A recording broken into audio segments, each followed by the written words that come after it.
I'd love for my company to grow and to develop younger artists and take the wisdom and all of my life experiences and be able to pass them and develop deserving young talent.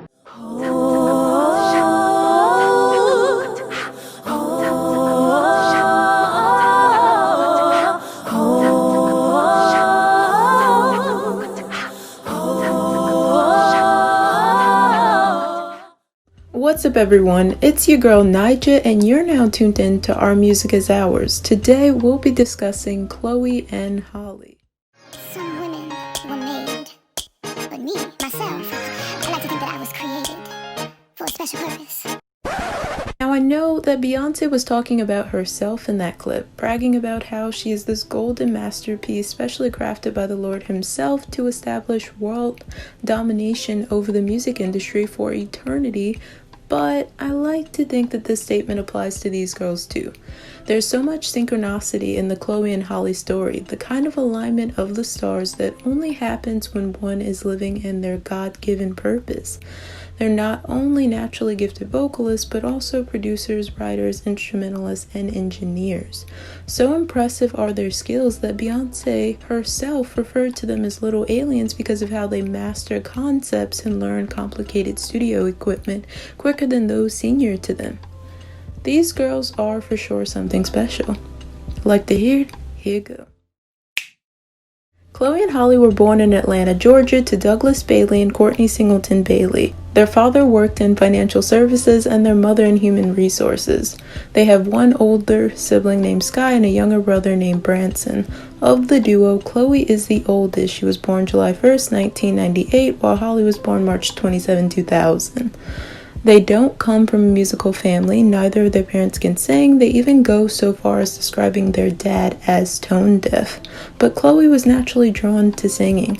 Their mom recalls hearing Chloe sing Mary Had a Little Lamb at 3 years old with perfect pitch. When Halle was old enough, she followed suit. Not only did the girl start singing young, but also acting. Their parents took advantage of the plentiful opportunities available in Atlanta. Their mom in particular felt like Chloe auditioned to play the younger version of Beyoncé's character in The Fighting Temptations, which by the way was my movie. She beat out 500 girls and landed the role. Chloe remembers Beyoncé as being warm and sweet. At the wrap party for the film, Halle's hair got tangled in Beyoncé's dress as she rushed over to give her a hug, and Beyoncé just laughed it off. They had no clue that this star that they admired so much would one day be their boss. Both girls would go on to act in various Tyler Perry shows, The Last Holiday and Gospel Hill. The first time they performed together was at a summer camp talent show at Spelman College, which they won. From there, the girls would continue to perform around Atlanta, building a name for themselves locally while simultaneously honing their craft as musicians.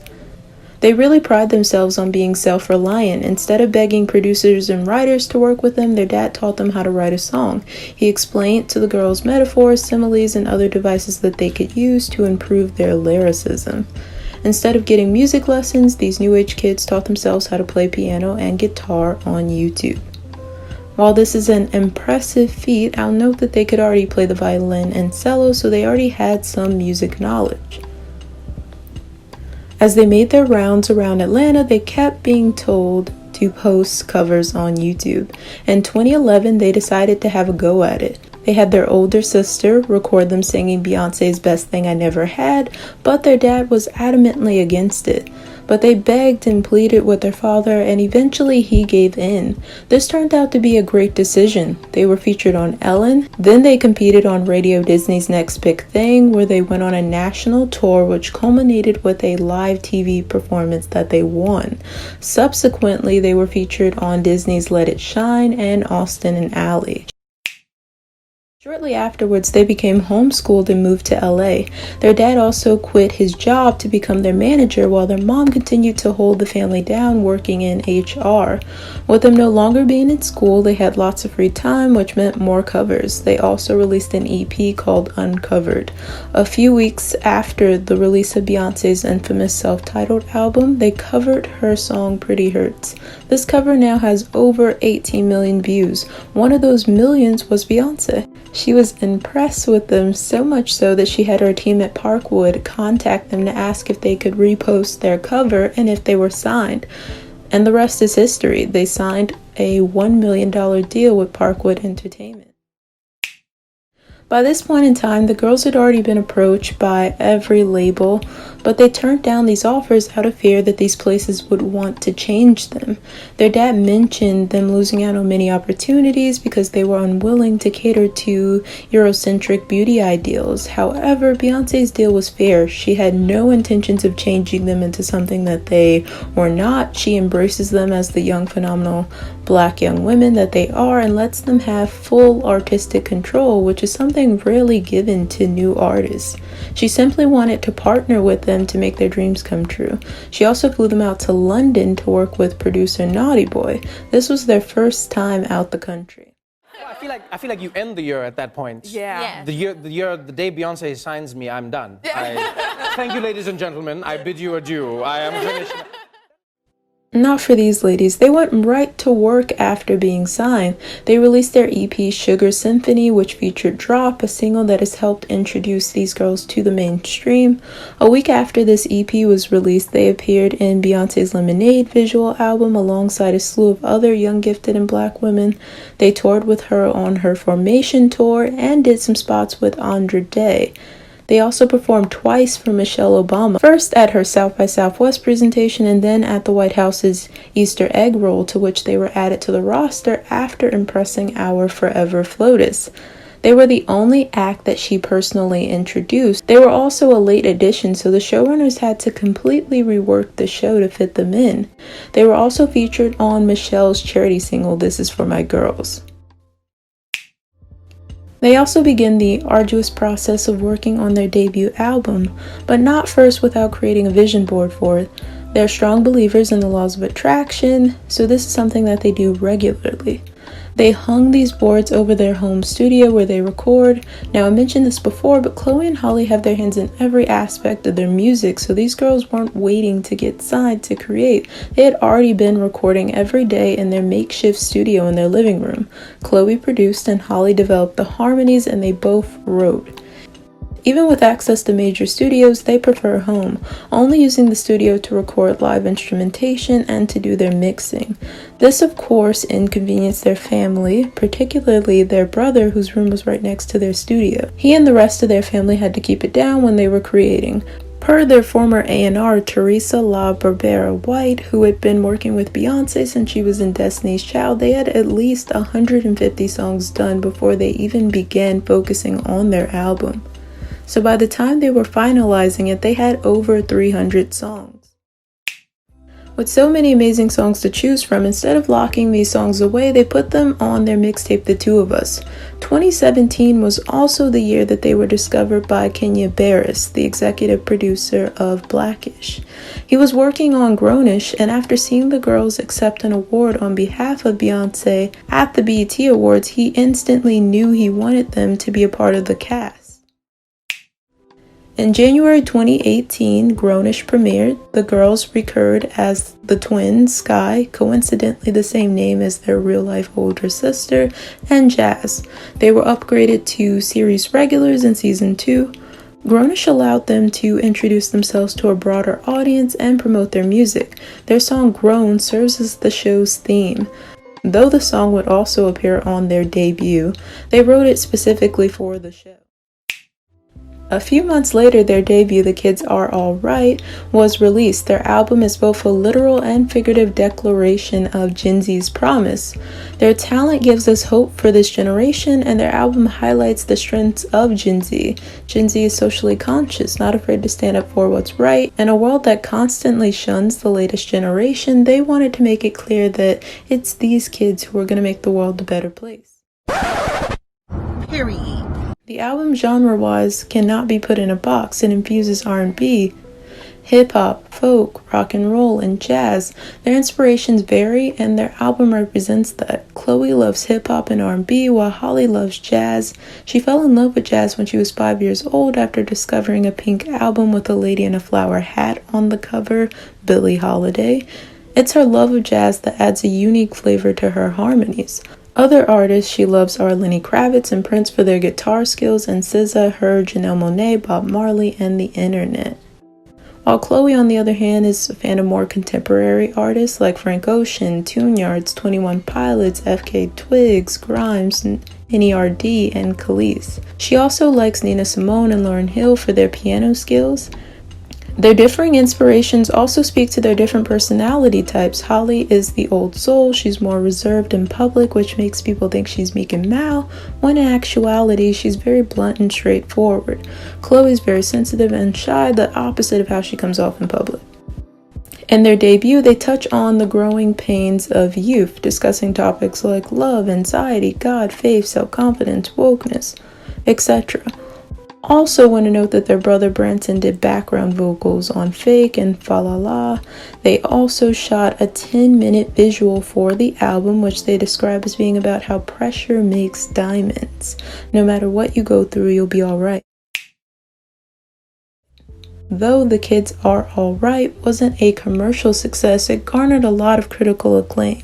They received 2 Grammy nominations, they got to perform at the Grammys and the Clive Davis pre-Grammy party. They also performed at the MTV Movie Awards, where they performed The Kids Are Alright and Warrior, a song that Ava DuVernay personally requested them to make for her film A Wrinkle in Time. This would be the first of many placements. Since then, they've written songs for Dear White People, Trolls, El Camino, a Breaking Bad movie, and Little, which starred Issa Rae and Regina Hall. They sung the national anthem at the Super Bowl last year, to much controversy. They also performed album cuts on shows like Jimmy Fallon, Trevor Noah, and Wildin' Out. They toured with Beyoncé and Jay-Z on the Run too. They also went on their own The Kids Are Alright. In 2019, it was announced that Hollywood stars Ariel in Disney's live-action remake of The Little Mermaid. Fans were excited that this would open both Halle and by extension her sister to an even broader audience.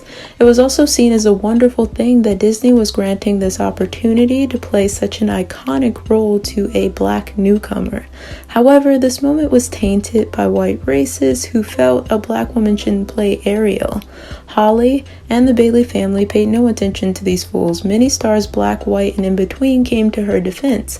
Later on that year, it was also announced that Chloe Bailey would star in the Georgetown Project, a supernatural thriller. While these solo projects were announced, they were quietly working on their sophomore album. In the midst of prep, they did 2 sold-out spot dates in Atlanta and LA just because, and they teased some new tracks. They finished their sophomore project in October and filmed all the videos by December, despite it not being due until mid-2020. This is, again, another reason why I say that these girls were meant for this, because they thought they were planning for Halle to be away rehearsing and filming, but what they were really preparing for was to be ready when this global pandemic hit. Period. The title came from a session with Disclosure, a sibling duo from London, where they created what would become their title track. The title was also similar to a phrase, "The Trouble with Angels," which Chloe had on her vision board. The purpose of this album is to show them in another light. People think that they're these perfect goody two-shoes, but they wanted to use this opportunity to show another side to them, especially now that they're grown. Doing this is smart in my opinion. I also see this as being a part of the Beyoncé playbook, because she always controls the narrative surrounding her name. These girls are doing the same by defining themselves as grown women instead of letting others do it. The sound of this album is supposed to be a bit of a departure from their previous one. They're getting in the studio with hitmakers like Victoria Monet, who is best known for her work with Ariana Grande, Scott Storch, who is a certified hitmaker, Sway Lee, Mike Will Made It, and Nija Charles, an up-and-coming producer who's worked with B, Jay, Cardi B, and Kalani, to name a few. The first single of this era was a record with Sway Lee called Catch Up, produced by Mike Will Made It, and has a laid-back vibe. People really seemed to like it, although they felt it was too much sway, and they also didn't like the cover art. Their second single is Do It, which is a certified bop. Love this record. They sound amazing on it. Holly's vocals on the pre-chorus, especially that you reminds me of Minnie Riperton's You on Loving You. This record is introducing them to a lot of new fans. They charted at number 5 on the R&B Digital Song Sales chart. They also charted on a few other Billboard charts with this single, which was a first for them. They showed off their dance skills, which is something we hadn't seen them do in a video. The video itself was wild, minimalistic, beautifully shot, and they looked fabulous. Beyoncé is clearly playing the long game with these girls. She's not having them chase quick hits, but rather giving them the room they need to grow in their artistry and slowly but surely build a dedicated fan base. On the PR front, these girls are doing well. I've seen them appear on a lot of different radio stations in different markets, which is great. This year, they were a part of the 2020 YouTube commencement and MTV's Promathon. If their press run for The Kids Are Alright is any indication of what they'll do for this album, these kids will be alright. I hope that this album will chart higher than their previous one. In terms of what's missing, I believe it's radio play, which is sad since radio isn't as important in the streaming era. However, generally speaking, most Billboard hits have radio play. I also feel that more collaborations with other artists would be beneficial. With the level of ornament they like in their music, in an ideal world, a Kanye collab would have been amazing, but in real life, no, for obvious reasons. I also feel like more playlist placements would be great, as I know that helps a lot of artists, but radio and playlists are a pay-for-play kind of game. Beyoncé understandably is not willing to invest in that game because 1, it's technically illegal, but 2, because she believes in organic success. Keep working until they can't deny you is the game plan for these ladies, which is more sustainable in the long run. I would also like to see them snatch some more cover stories and collab with more high fashion brands like they did with Balmain and previously Drake. I think creating some type of YouTube content would be great as well. They discuss the songs from The Kids Are Alright on their YouTube channel, but I think it would be cool to see them creating or just footage of what their day-to-day life is like. Nonetheless, regardless of what happens with this album, they will be alright. All good things take time. Let's be patient and continue to support these girls as they grow and evolve. And it's also important to realize that not every act is meant for superstardom, and that's alright. What's amazing is that this is not needed in this day and age to have an amazing career. These girls are so blessed that they can be their authentic selves and make the kind of music that they like while still being able to live a great life. That's not something that many of their predecessors could do. This is Chloe and Halle. I hope that this will inspire you to check out their discography. Specifically, check out their album they just released, Ungodly Hour. It is out now. Also, I would like to share this with you all. It's a comprehensive resource that contains links to petitions, donations, and educational resources that pertain to Black Lives Matter and anti-racism. For all my fellow Black folk, please find ways to keep yourself centered and your spirits high. Until next time, please like, comment, and subscribe.